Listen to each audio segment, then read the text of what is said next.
fissura. Você quer mais, você quer mais. O seu cérebro fica rodando e você quer mais, você não quer parar. Você quer mais, quer dar uma paulada até da outra. Aí dá um trago, você tira toda a canseira do corpo. Você fica viajando em outro planeta, nem sabe onde é que você tá. Em 94 que eu tive o conhecimento do crack. Saí num dia, voltar no outro, sem a família saber onde tá. E eu acordar no outro dia, eu nem sabia como eu tinha chegado em casa. O crack me perturbou mesmo, me deixou delirado. Eu cheguei a escutar vozes de pessoas querendo me matar e não tinha ninguém. E eu tinha paranoia de curar minha mãe em cima do telhado. E ela já tinha morrido? Já tinha morrido. Não vou lembrar que eu choro.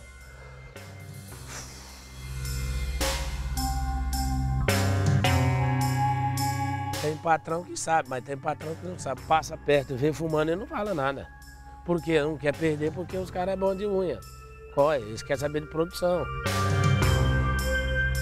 Na nossa região é comum.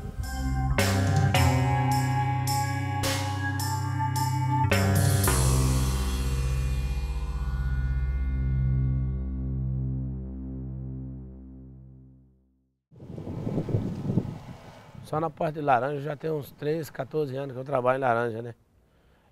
Em frequência. Porque laranja é o seguinte, você trabalha até 9 meses e depois para. Não é serviço diretão. Nós levantamos às 4h30 da manhã para fazer a comida, para a gente levar para a roça, para comer, né? Aí eu vinha do serviço, nós tinha uma rodinha num bar lá, aí nós parava. Aí já tomava uma pinga, tomava outra. Aí já ia, um já chamava, vamos fumar um crack, vamos em tal lugar. Aí já ia em casa, chega lá, já fumava, tá entendendo? Mas no outro dia não ia trabalhar. Quanto mais você produzir, mais você vai ganhar, né? O crack, ele tem um efeito assim, imediato, assim, de poucos segundos, entre 6 e 8 segundos, ele já chega no cérebro e ele causa uma explosão assim, de dopamina, né? Que é a molécula do prazer, né? Essa sensação de explosão de dopamina é que eles... Aqui tem vários nomes, mas acho que o nome mais descritivo eles chamam de paulada, né? Que eles sentem como se fosse uma coisa que bate mesmo, muito forte. Depois ela baixa um pouco e aí eles ficam com mais energia, né? No começo, né? Depois de alguns dias ou semanas de uso, né? Ele passa a não trazer mais o prazer, né, e passa a trazer muita paranoia. De uma, foi virando várias. Quanto pessoa que não, já não tinha mais. Eu já não tinha mais vontade, coragem de trabalhar, coragem mais de fazer mais nada. Limpar uma casa, tomar um banho. Ele vai para o coração e do coração direto para o cérebro. Então ele tem um efeito tóxico no cérebro, né, na própria condutibilidade elétrica do cérebro, e também tem um outro efeito que ele faz contrair os vasos sanguíneos, né? Do mesmo jeito que ele pode contrair um vaso sanguíneo no cérebro, ele também pode contrair no coração, né, e levar a um infarto do miocárdio, às vezes silencioso, né, sem dor, e também pode prejudicar a condutibilidade elétrica do coração, levando a uma arritmia, que normalmente leva a uma overdose e à morte. Vem aquela coisa na sua mente que você tem que usar, se não usar você fica louco. É a mesma coisa um cara que fuma um cigarro, eu fumo cigarro. Cigarro já não é tanto para mim. Pinga também não é, mas mais é o crack. Traz euforia, te traz conforto, te traz sensação de bem-estar. Você se completa. Aí depois vem a depressão em cima, em seguida, né? O crack ele é um estimulante poderoso. Ele é muito mais rápido, mais intenso e ele vai poder usar mais vezes, né? Porque a pessoa quando cheira cocaína, ela chega uma hora que o nariz já não absorve mais, né? Mas no caso do pulmão, a pessoa vai poder ficar fumando crack mais vezes e aí o efeito tende a ser maior. O crack ele entrou no Brasil sorrateiramente, né? Dados de 91, depois de 96 falam do crack. Então ele não era uma droga conhecida. Ele foi se espalhando sem a gente saber do que ele era feito, como ele agia no organismo. Quando a gente conheceu a questão do crack, ele já era uma droga estabelecida. Andando por um cafezal em Jaffa, no interior de São Paulo, uma coisa chamou bastante a nossa atenção. Justamente essa lata de cerveja jogada no meio da plantação. E quando a gente chega perto, repara que tem 3 furos nela. Normalmente, muitos usuários de crack utilizam isso aqui como um cachimbo para fumar a pedra. Tem empreiteiro que sabe, porque o cara já trabalha junto. Ali é o tipo de um H dele, tá entendendo? Para dizer que ele tá trabalhando, correndo uma laranja ali, mas ele tá ali tá vendendo. Houveram relatos também para nós sobre essa questão do patrão incentivar o uso do crack exatamente porque aumenta a produção. Então isso para ele é benéfico. Foram relatos pontuais, não foi uma maioria dos relatos que nós tivemos, mas sim, houve informação de que os patrões fazem este incentivo para que a pessoa ou troque a droga, no caso o álcool pelo crack, ou então faça da utilização porque ele vai render muito mais. O consumo de crack não está limitado às cidades, ele está difundido em toda a sociedade. Tanto no campo quanto na cidade, eu acho que aumentou muito e ele difundiu em tudo quanto é lugar. Uma informação bem interessante é a troca da utilização do álcool pela utilização do crack. Isso acontece principalmente em locais, áreas que se trabalha com a questão da cana-de-açúcar. Todo dia tinha que fumar. Era 8, 9, 10, tá entendendo? Só que não era só eu. Agora, o dia que eu pegava para fumar, eu fumava 4, 5 sozinho. Pedras? Só pedra. Agora, maconha, cocaína, essas outras coisas eu nunca usei. Aqui a gente teve coletor de laranja, né?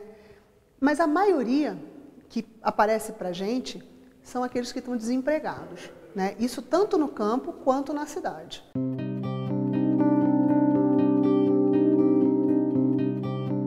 O que é mais fácil conseguir? Álcool ou crack? Os dois. Todos os dois é mais fácil. Compra um sargado para ninguém te dá. Agora fala, vai lá, compra uma garrafa de pinga para mim. O cara vai lá na hora, ele tira lá, arruma R$2, 3 te dá. Você vai lá, compra pinga, você tá faltando R$2 para mim comprar uma pera. O cara fala, eu não tenho 2, vou te dar 5. Tem uns já não dá. Então, quer dizer, os dois tudo é fácil de conseguir. São duas drogas completamente diferentes, né? Uma é estimulante do sistema nervoso central e a outra é depressora do sistema nervoso central. Então, a partir do momento que você começa a utilizar o crack, você rende muito mais. Você consegue cortar em 1 hora o dobro ou o triplo do que você cortava de cana com a utilização do álcool. Então, essa informação foi dada para nós a partir dos municípios do estado de São Paulo e foi realmente bastante chocante. Sempre era um cara do meio rural que estava vendendo isso. O patrão era do meio rural. Aí ele vendia para o cara da cidade, o cara vendia para ele lá, ou distribuía, ou repassava. Que o traficante não está nem aí, ele não quer saber de que ele quer saber lá, se ele vender para você, você vai ter que pagar. Se levar um pacote de arroz, ele vai trocar uma pedra que você tiver um sapato, ele vai fazer um rolo com você. Qualquer coisa, ele quer saber de ganhar. Ele não quer saber da vida sua, que você vai fumar ou vai passar mal, alguma coisa. Eu nunca usei droga, mas eu vendia droga. Via os outros andando de moto, eu queria um carro. Eu queria ter uma casa. Tem uns amigos que usavam droga, uns amigos que usavam crack, cocaína, uns amigos que traficavam. E eu comecei a ver aquilo. E falei, se eu traficar, eu vou ter o dinheiro. Na minha casa faziam filas, caminhoneiros, mototaxistas, mulheres de programa e outras pessoas que eu não sabia, porque essa droga era avassaladora. Aí vem muitas pessoas carentes, trazer cesta básica para você, não quero, vem trazer aparelho rádio, vem trazer cano, vem trazer tudo que você pensar. Tudo que você pensar, as pessoas vêm trazer atrás dessa droga, do crack.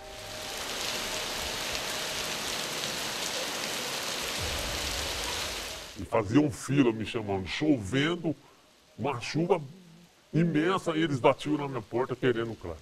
Pessoas que moram na roça, servente de pedreiro, pessoas bem enumeradas de dinheiros, rico, estudante na faculdade. Todos iam buscar cocaína e crack. A coisa mais estranha foi quando a mulher quis vender o corpo dela a troco do crack.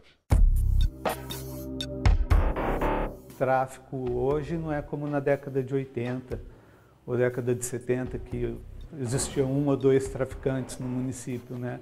Hoje o tráfico ele sofreu um processo que a gente chama de pulverização. Então você tem traficante em todos os lugares, né? Você consegue comprar droga na frente da tua casa, você consegue pegar o carro, andar um pouquinho e encontrar um pequeno traficante que te forneça. E esse processo de pulverização chegou também na zona rural. Eu saí, o carro deu uma derrapada e a polícia mandou encostar. Aí foi a época que eles pegaram e revistou o carro e achou as drogas. Eu tinha jogado debaixo do tapete. Foi pego 7 papel comigo. Aí eu tive de falar para eles que eu era viciado. Essa casa em Garça está abandonada há mais ou menos 1 ano. E é aqui onde muitos usuários de crack vêm para fumar a pedra. E as condições de higiene são bem precárias. Aqui, muito entulho, muita madeira, o chão completamente sujo, o teto completamente destruído. Aqui ficaria a copa. Tem uma mesa jogada no chão. Curiosamente, nessa parede, uma imagem de Nossa Senhora de Aparecida. Junto com a gente está o Marcelino Pio. Ele tem um projeto social que busca resgatar usuários de drogas. O perfil das pessoas que frequentam essa casa são moradores de rua e trabalhadores rurais que vêm da zona rural para a cidade, consomem a droga aqui, compra nas biqueiras. E como são as características de usuários de crack, é se procurar um refúgio, se tocar, se jogar num bueiro, eles usam essa casa, como já tem algumas amizades que eles acabam se fazendo aí, e vêm para cá usar as drogas. E você já resgatou alguém nessa casa? Sim, já resgatamos o Andrade. Hoje eu tenho um nome, hoje eu chamo Josué de Andrade Vaz. O Paraná. O crack faz pouco tempo que eu fumo, mas pinga faz tempo. Pinga faz tempo. Assistência social falava para mim assim, ah, mas não tem como eu ir lá pegar o seu registro de nascimento. Você é da onde? Crack faz quanto tempo? Ah, um ano. Eu gosto mais de uma pinguinha. Eu não sinto falta de pedra, nem de farinha, nada desse negócio. Raramente o paciente faz uso de uma única substância, né? Normalmente os que fazem uso de crack também fazem uso de álcool e de maconha, o crack sendo a droga mais dominante, né? Os que fazem uso de álcool costumam ser mais usar uma única substância, mas também existe uma proporção aí de 20 a 30% dos alcoolistas que ocasionalmente também fazem uso da cocaína e do crack. Às vezes a pessoa começa a beber sem a intenção de usar crack, mas o álcool é um poderoso estimulante para ela, quer seja para cocaína, quer seja para o crack, né?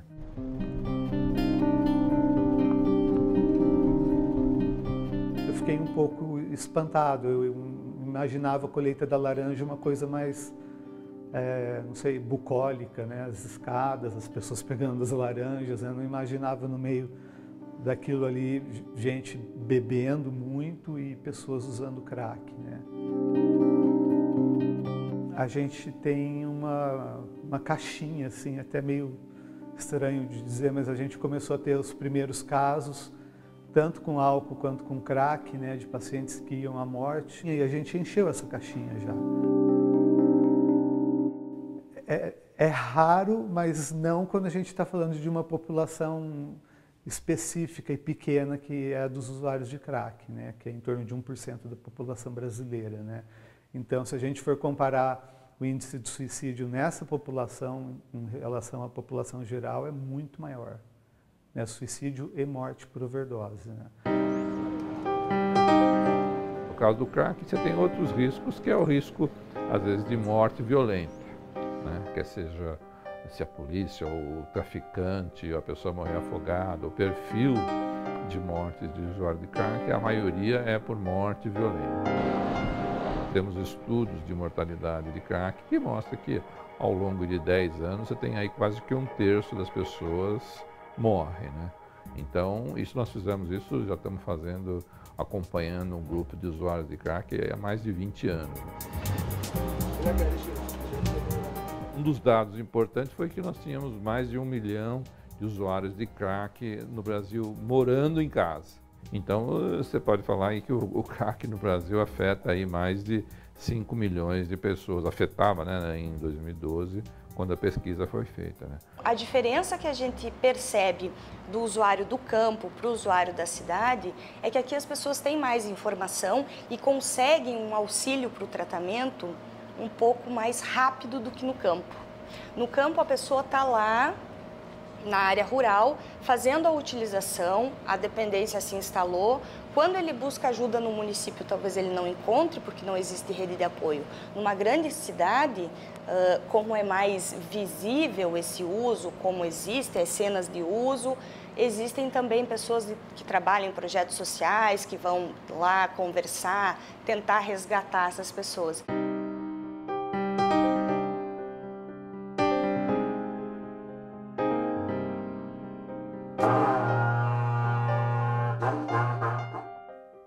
Ah, cara, meu pai sofreu muito comigo, cara, nesses anos de uso de droga aí.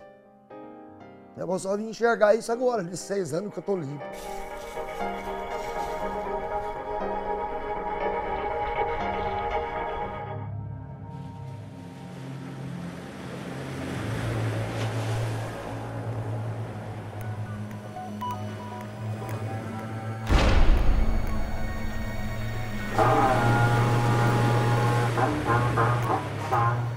Meu avô tinha um sítio. Esse sítio ficou acabando a parte, meu pai comprou dos irmãos, ficou pro meu pai. Eu tinha 17 anos, 16 anos, foi em 1980. Logo depois eu fui para os Estados Unidos. Eu estava estudando, meu pai não queria que a gente ficasse, virasse peão também, né? Então a gente sempre teve uma vida assim, no campo, mas junto com a cidade. Cara, eu era maconheiro de bandeira, velho. Eu era maconheiro de bandeira. De bandeirinha de assumir e tal. Mas eu experimentei a tarde da cocaína e vim parar no crack. Tomei baque. De 90 pra lá que a coisa aumentou, assim, no rodeio principalmente. No meio dos peão, até teve casos de peão que morreu, de overdose. Eu acabei conhecendo a droga nesses eventos de rodeio mais ainda, intenso. Não era viciado ainda, que nem eu me tornei em 2005, 2006, aí em 2000, quando eu fui preso, eu já estava meio viciado. Mas depois eu já acabei de desencabar mesmo, porque aí já deu 30 e poucos anos de uso de droga, entendeu? Vim descobrir depois de 30 anos, tratando de dependência química, que eu já tinha uma predisposição desse tamanho, enorme, né? Fui comprar depois, que parou de ter cocaína e começou a vir pedra. Vinha o crack pronto.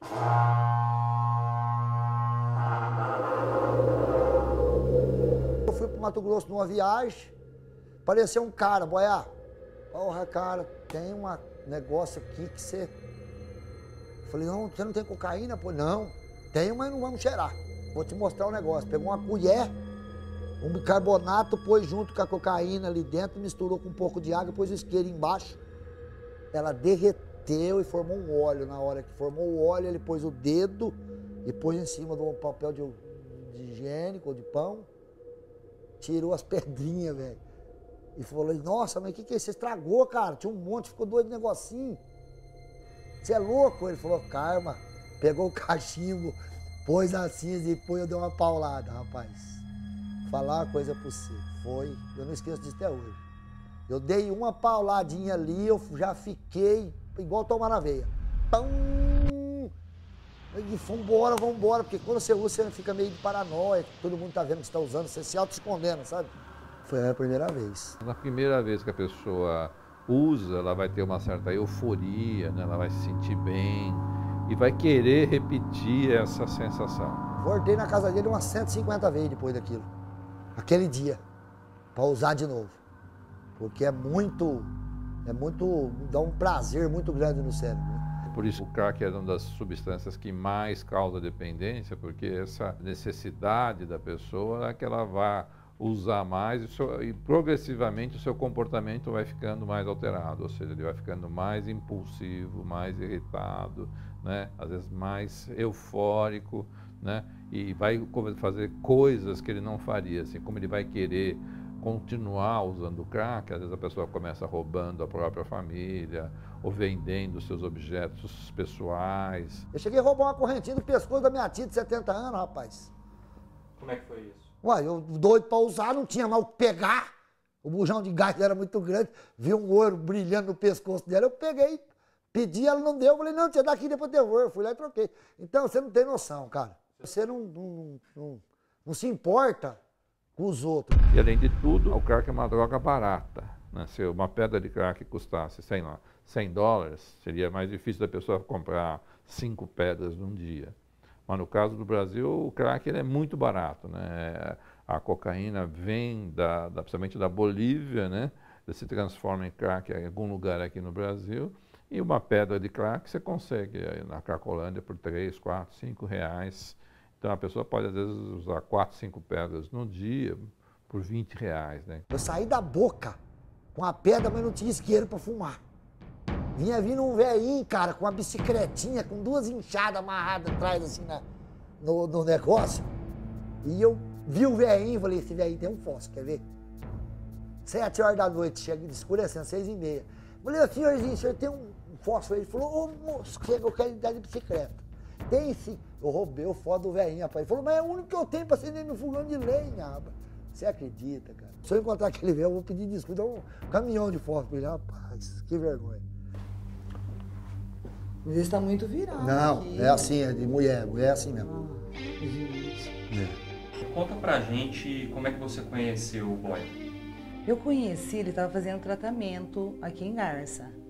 E a gente estava numa academia. A gente fazia academia junto na época, né? Que fazia parte da recuperação dele. E lá, quando a gente começou a se olhar, a conversar, e até que a gente começou a namorar. E durante quanto tempo você usou pedra?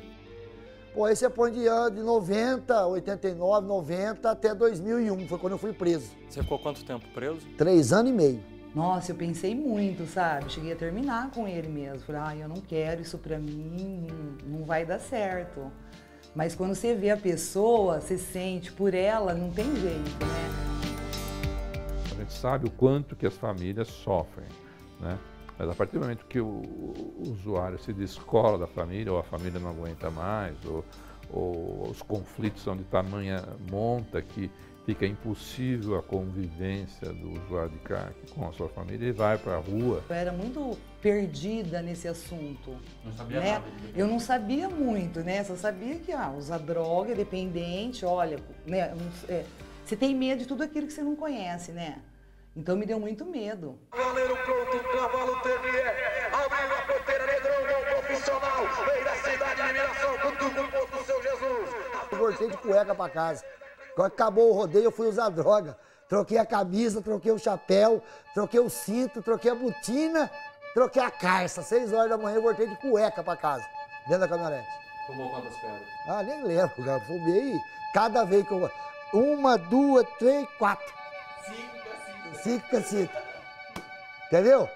Aí eu terminei com ele, mas durou o quê? Um mês, 2 meses? E ele estava internado aqui em Garça. Aí vocês voltaram. Mas isso, aí ele veio para a cidade, né? E ele apareceu na loja, nossa, e a gente conversou, chorou. Mas é história de amor mesmo, né? Que não tem jeito, né? Eu falei, ai meu Deus, vamos tentar então de novo, mais uma vez. Eu me internei 7 vezes aqui na clínica do Dr. Luiz, né? Aqui em Garça. Aqui em Garça, onde eu tô limpo graças a eles mesmo. E minha família, minha mulher, e um agregado de coisa, e Deus. Eu acho que eu ajudei, de certa forma eu ajudei, a família ajudou, a clínica ajudou. Clínica é cadeia de rico.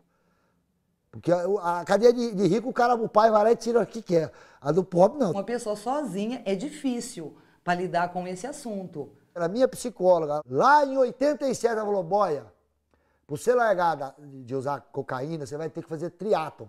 Você vai ter que correr, pedalar e depois nadar, uns 50 km e trabalhar. Se você tiver meio minuto parado, você vai para droga. E hoje eu concluo, o doutor falou a mesma coisa, tem que se ocupar. Eu ajudei ele no sentido assim, sabe, de viajar junto com ele, de estar sempre junto com ele, né? Nos lugares que tem muito tumulto, agitação, que você nota que a pessoa ele ficava meio agitado. Então já procurava não ir, sabe, nesses lugares. Na verdade, você tem que ser uma psicóloga, eu acho, sabe? Você tem que sempre estar estudando e analisando para tentar eliminar, tirar aquilo da cabeça dele. A família é tudo no tratamento de um cara. Meu pai olhou para mim e falou, ó, os meus irmãos, se você não largar, você vai ficar internado pro resto da sua vida. Entendeu? Acabou. Eu vou na minha fazenda, eu tenho uns funcionários meio antigos lá. Então o cara já sabe, assim, tipo, ó, o boia foi usuário, ó, agora tá ali. Então já tem uma educação para não usar. Tá com 6 anos e cada dia eu vejo, sabe, que ele aprende. Ele tem a convivência com a sociedade, tá trabalhando, ele tá conseguindo as coisas, sabe, particular dele. Então é tudo que eu queria. Depois que você tá ali, você começa a enxergar, pô, eu perdi tempo pra velho. Eu perdi tempo pra mas sem saber. É a história do adolescente que entra no mundo errado e ninguém para ele.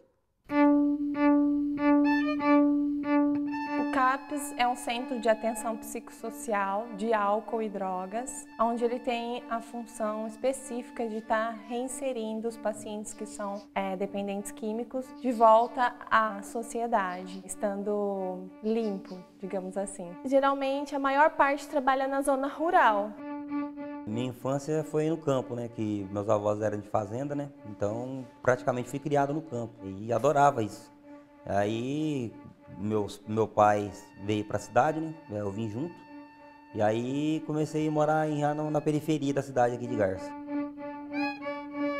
O paciente ele vai dar entrada no CAPS, a porta é aberta, nós trabalhamos com demanda espontânea, não precisa ser apenas encaminhamento. E aí a gente vai encaminhar ele para avaliação médica, onde vai ser dada a conduta, discutida em equipe na hora, para ver se o caso é de internação ou não, ou se ele vai ser inserido no CAPS, e já inicia o tratamento. Eu trabalhava de dia e estudava à noite. Comecei a fumar maconha na escola.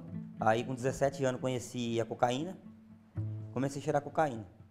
E aí a cocaína começou a me acompanhar, né? Porque daí como ela é um pó, eu podia levar ela para onde eu quisesse.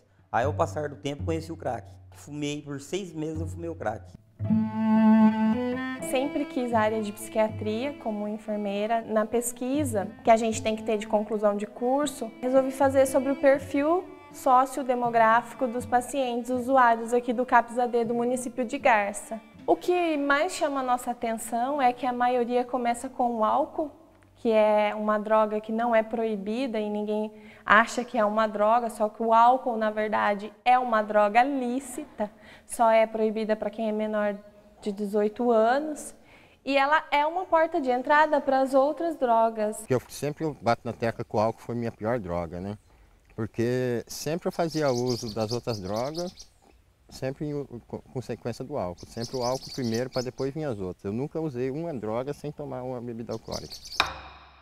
O crack, a gente que está na rua, a gente conversa com vocês aqui, vocês não usam. A gente conversa com os outros ali, eles usam. Cheguei, experimentei um pouquinho, foi a única que aconteceu. Mas só que eu não sou viciado nesse negócio. Eu gosto de tomar minha pinguinha assim, mais controlado. Eu vi uma série de reportagens que foi veiculada numa emissora de TV em 97. E aí comecei a pesquisar e realmente eu constatei que haviam muitos cortadores de cana, a droga estava entrando, o crack, porque o álcool a gente já tem esse dado, né? Agroindústria, engenho, cana, aguardente. Agora, o crack é uma droga de cunho mais urbana. Então, na época, eu fiquei, em 97, espantada. Como que pode, né? O pessoal hoje do campo está mais interagido com a sociedade rural, urbana, do que antigamente. Pô. Antigamente vinha-se numa quermesse da Nossa Senhora Aparecida, na festa da padroeira da cidade, vinha na cidade e tinha uma quermesse. Hoje não, pô. Hoje todo fim de semana o cara pega uma motinha e tá aí. Por que o crack na área rural? Né? Então, era o início de um processo que estava começando. E fui entrevistar o toxicologista, a psicóloga, o pastor, o padre, o assistente social, o sindicalista, o cortador de cana. Até a minha última etapa foi no corte de cana, que aí eu fui passar alguns dias junto com eles no canavial. Por mais que eu explicasse que era uma pesquisa acadêmica, que eu era estudante, que eu estava pesquisando, abertamente, assim, eu sou usuário de crack, não. Isso nenhum falou para mim. Mas relatavam para mim que um colega daquele canavial usava, aí me dizia como que era a família dele, como que ele fazia o uso da droga, como que estava a condição de vida dele, porque eles são colegas, são amigos, estão na mesma condição. Você já viu gente fumando no cafezal ou já viu vestígio de latinha, esse tipo de... Já vi, né, senhor, mas eu não posso falar assim, não, o cara tá fumando ali, o cara tá fumando ali, ó. Eu não posso falar. Geralmente eles acabam conhecendo no meio da colheita mesmo. Um vai passando para o outro, aonde o que a gente suspeita até mesmo que possa existir algum tráfico, porque quase não se tem policiamento numa zona rural, então ficaria bem mais fácil. E o que eles comentam, o que eles dizem é que rola a droga mesmo. O cara manda assim, ele vai buscar, só que é o seguinte, a droga é tão violenta, cara, tão violenta, que nem eu, você não consegue trabalhar sem a droga. Eu fumava cedo, 7 horas da manhã. Eu cansei de pegar meu carro aqui em Java e pra Garça. Fazer o quê? Buscar droga. Fumava e trabalhava normal. Até chegou um ponto que não tinha mais controle. Eles usam para trabalhar mesmo. Alguns falam que a droga dá à disposição, o ânimo para trabalhar, conseguem ter um bom aproveitamento. Vamos supor, eu tenho que colher 50 sacas de laranja em meio período. Eu uso a droga vai me estimular e eu consigo colher 100. E eu ganho por produção. Para isso mesmo que eu usava as drogas. Para render mais no serviço. O serviço é muito duro de fazer. Então eu tive que usar droga para dar uma relaxada no corpo, na mente e meter o pau no serviço. Para render. Eu já ouvi reportagens ligando o crack à produção. Quanto mais eu fumo, mais eu corto. Essa teoria, para qualquer médico toxicologista que você for falar, qualquer psicólogo, essa teoria vai por água abaixo. É o contrário, você desliga de tudo. A sua meta, o seu foco é na droga. Eu quero sentir aquele prazer novamente, e novamente, e novamente. Quando você pega o crack, na verdade, a fissura de usar é tão grande, que a pessoa já coloca 3 cigarros na boca e fuma rapidamente para fazer a cinza rápido. E faz furinho na lata, joga a cinza em cima e joga a pedra de crack em cima. Aí fuma e acende o isqueiro, fuma e traga na boca da lata. Você chega num cara que está aí hoje, plantando mandioca, não tem dinheiro para comer. E aí o cara fala, vou largar aqui esse negócio aqui. Ele nem quer saber o que é. Ele fala, pode largar, moço, você vai me dar dinheiro? Então não pode largar. Aí vai ver o cara, acaba indo preso, ele coitado, ele estava só querendo dinheiro. Ele não usa, ele não... Hoje já não. Hoje às vezes a pessoa compra uma propriedade rural para trabalhar em cima disso. Consegui me libertar do crack. Aí voltei a trabalhar. Só que daí o que aconteceu? Eu recaí na cocaína. Aí, de lá pra cá, isso aí tá perante aí uns 10 anos pra cá, só uso cocaína. Só que diariamente, todo dia eu cheiro cocaína. A última vez que eu usei tá com 2 meses. Não posso falar que eu tô liberto ainda, porque são 2 meses só que eu tô sóbrio, né? Sem o uso da droga. Mas tô tentando largar de vez mesmo, porque a recaída pode acontecer. A pior coisa de ser dependente é você ser escravo, né? Você ser olhado com preconceito, né? Você magoar pessoas que te amam.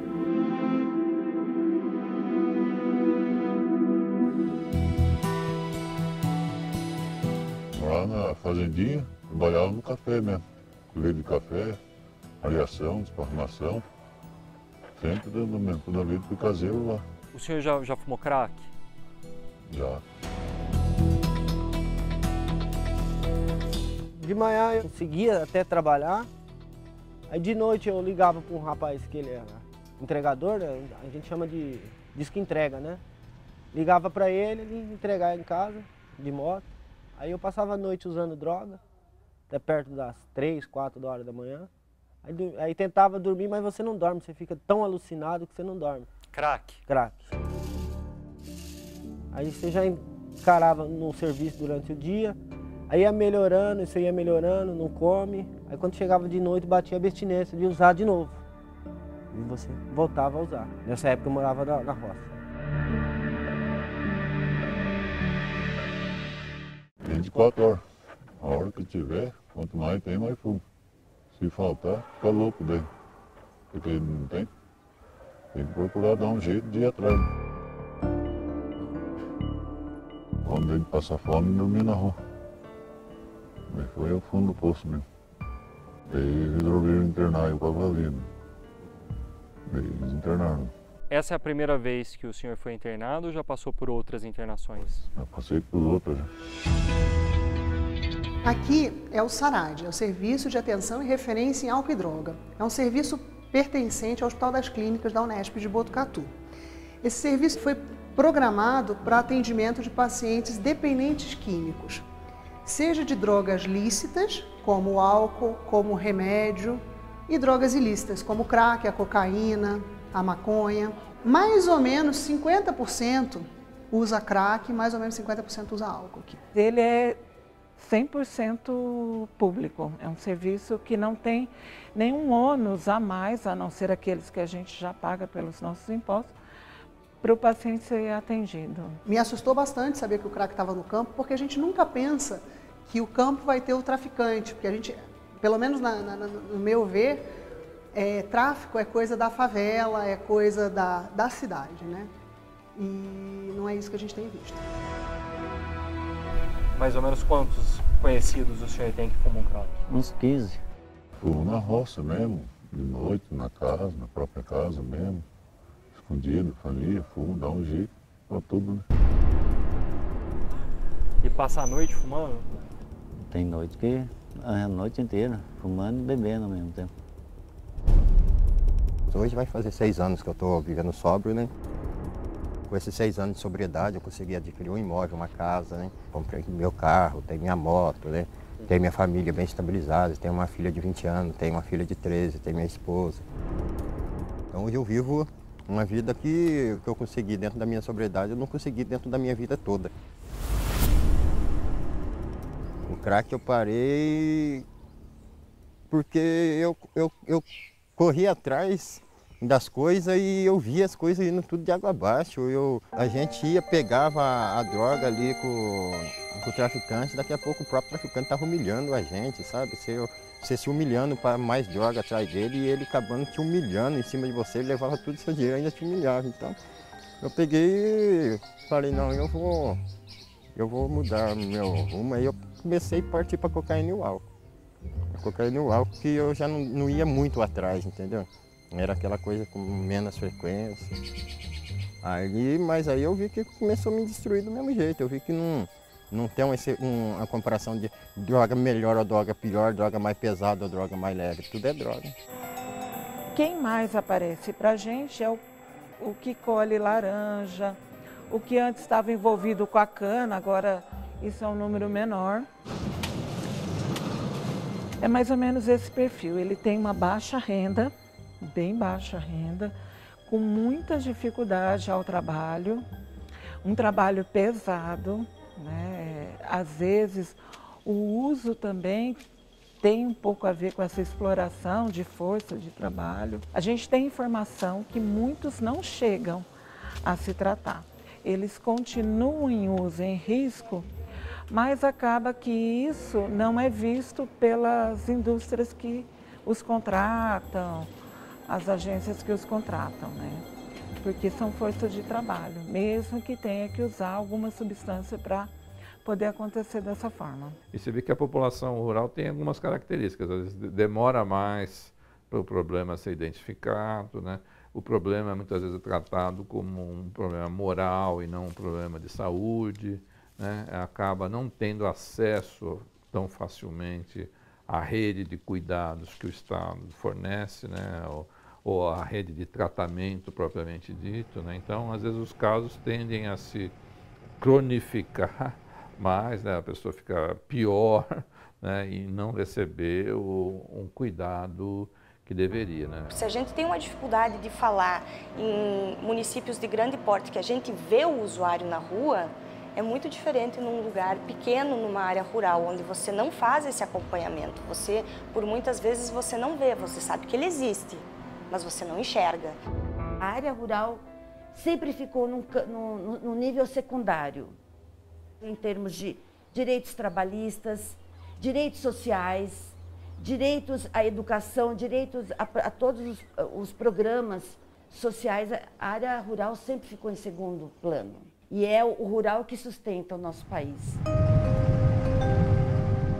O programa Recomeço foi uma estratégia muito boa para lidar com o problema droga e álcool. É o começo de uma intervenção. Tem as comunidades terapêuticas, tem uns outros equipamentos que ajudam o usuário de crack a ficar longe do crack. Minha vida toda, eu trabalhando, tudo que eu construía, eu mesmo destruía, né, dentro da dependência. Então, depois do meu tratamento, o acompanhamento, aí a recuperação individual varia muito de um para outro também, né? Aqui a gente trata tanto da parte da dependência química, quanto da saúde. A gente trata o indivíduo como um todo. Às vezes o paciente vem para cá porque ele tem um diabetes descompensado. Ele é usuário de crack, mas ele resolve se internar porque o diabetes está descompensado. E aqui a gente começa a falar com ele que é importante ele abandonar o vício, é importante ele tratar do crack. Às vezes não vai ser nessa internação que ele vai tratar, mas vai criar vínculo. Então a gente sabe que ele vai voltar e uma hora ele interna para tratar do crack. O crack é bem melhor. Por quê? É porque além de ser forte, é caro e a bebida, pelo menos, é bem mais em conta, né? A gente sabe que é da bebida que a gente tá, né? Agora a droga só leva a gente pro fim da vida mesmo. A desgrama mesmo. Uma crise que é psíquica, um paciente num surto psicótico por conta do uso da droga, que aquele paciente está quebrando tudo, está batendo na polícia, perdeu a noção do perigo, tá? Ou até uma crise social. É um paciente que está morando na rua, sem nenhum recurso, sem família. Tudo isso a gente entende por crise. E aí está indicada a internação. Quando você chega, falando português claro, no fundo do poço, você acaba se desnudando de várias coisas que você não fazia antes, começa a fazer. Então a miséria, ela acaba tirando alguma parte de você que até então, quando você tinha uma condição social mais adequada, você não faria. Tinha dinheiro no bolso, achava que nunca ia acabar na vida, né? Então a gente vai no embalo, né, a gente se enrasca. A família não aceita a gente nem entrar de olho na casa. A grande dificuldade que a gente tem em relação ao campo é a família vir aqui acompanhar a distância mesmo, né? Então, é muito mais difícil conseguir uma... Esses pacientes normalmente são pobres, não têm veículo próprio, a família não tem condição quase nenhuma. Então, é difícil de vir pra gente, porque o tratamento é junto da família. Eu preciso que a família esteja junto para que ele consiga se restabelecer.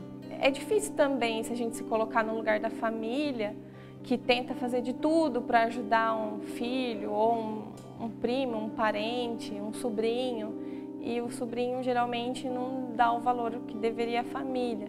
Mas devido ao uso de drogas, né, o prazer que a droga dá, geralmente eles não dão valores às simples coisas da vida, que seria a família, entre outras coisas. Minha mulher, cara, é uma pessoa exemplar, é uma pessoa especial demais, sabe? Faz 21 anos que a gente somos casados.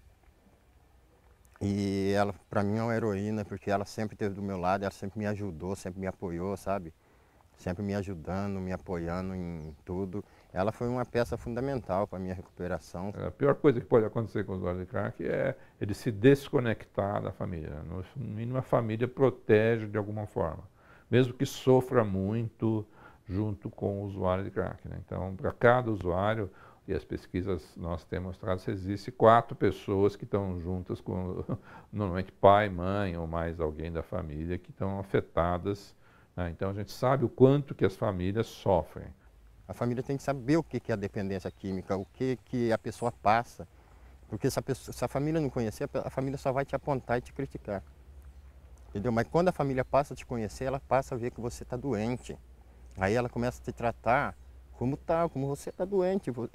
Um doente, o que você tem que fazer com um doente? Ajudar o doente.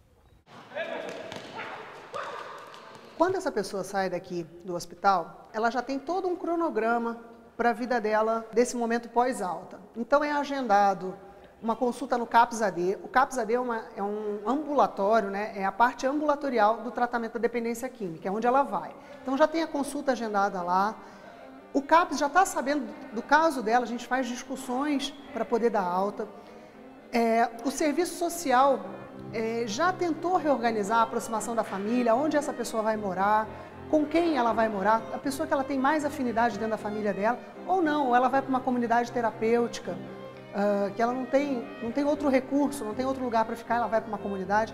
Então a gente tenta reorganizar a vida no breve espaço de tempo depois da alta. O CAPS aqui de Garça tem uma porcentagem alta da recuperação deles. Existem várias oficinas que eles aprendem, como, por exemplo, a oficina geração de renda, os artesanatos, aprendem a fazer... Tem novas ideias de como ganhar algum dinheiro lá fora. Como em literatura, outros CAPS geralmente é 1%, aqui pelo último estudo, levantamento que nós fizemos, nós estamos aí aproximadamente com 15% dos pacientes aqui da região recuperados. Não foi fácil não, para largar o crack foi muito difícil, cara. Você tem que ter um objetivo muito grande, você tem que ter muita vontade, sabe? Porque sem vontade, cara, você não vai conseguir, você tem que querer. Eu me desesperava, eu chorava sozinho, depois do uso, sabe? Eu jurava que eu não ia usar mais, mas passava meia hora, cara, eu já estava do mesmo jeito, mas eu nunca desisti, sabe? Eu nunca desisti. Eu sou um dependente químico, entendeu? Eu sou um dependente químico em recuperação. Pode passar 50 anos, eu sempre vou ser um dependente químico. É a parte mais difícil que você chega, aceitar. Eu sou doente, entendeu? Aí quando você passa a aceitar, eu sou um doente químico, cara. Aí você começa a ver as coisas de outra maneira. É como se o uso do crack fosse um sintoma de uma doença um pouco maior, né? É a mesma coisa quando a gente tem febre por causa de uma pneumonia e fico só dando dipirona, sem tratar com antibiótico a pneumonia. Esse que é possivelmente o que a gente está fazendo com o crack. Eu fui começando a adquirir algumas coisas dentro da sobriedade. Eu fui conseguindo adquirir um carro melhor, né? E aí fui animando, eu fui ficando mais animado, a convivência com a família melhorou, né? Então aí eu vi as vantagens dentro da sobriedade. Eu falei, pô, compensa a luta, vale a pena, entendeu? Vale a pena, porque não é fácil, cara, o cara que tem uma dependência, ele é um viciado naquilo lá, e dá água pro vinho ele parar, então não é fácil apontar, mas só quem está na pele que sabe o que está passando.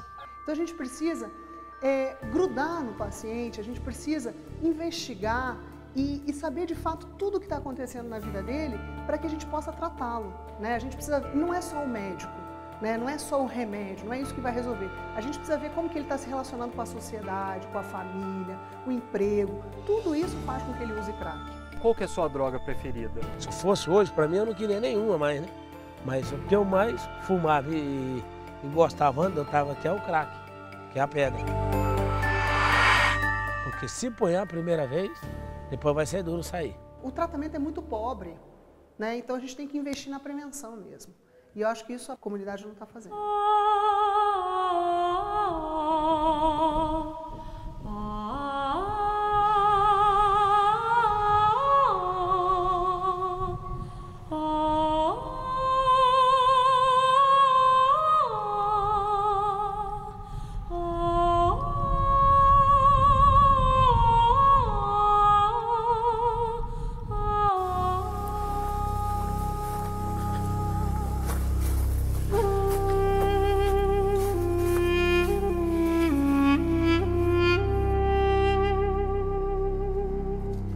faz 18 anos que eu faço uso de droga.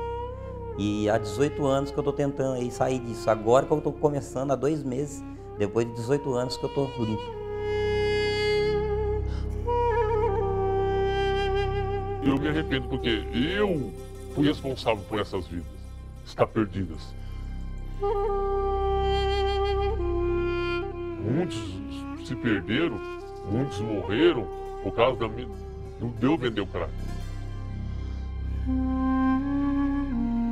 Só perdi tudo que eu tinha. Perdi uma grande esposa, perdi filho, perdi serviço, perdi amigo, disse que era amigo, mas não sei, perdi. Tudo começa com o álcool, que é uma droga liberada no país, que é droga, a que mais mata no mundo, mas pode até ter propaganda. Eu acho que uma das imagens mais que dá um sumário, assim, né, um resumo da experiência é de uma escravidão.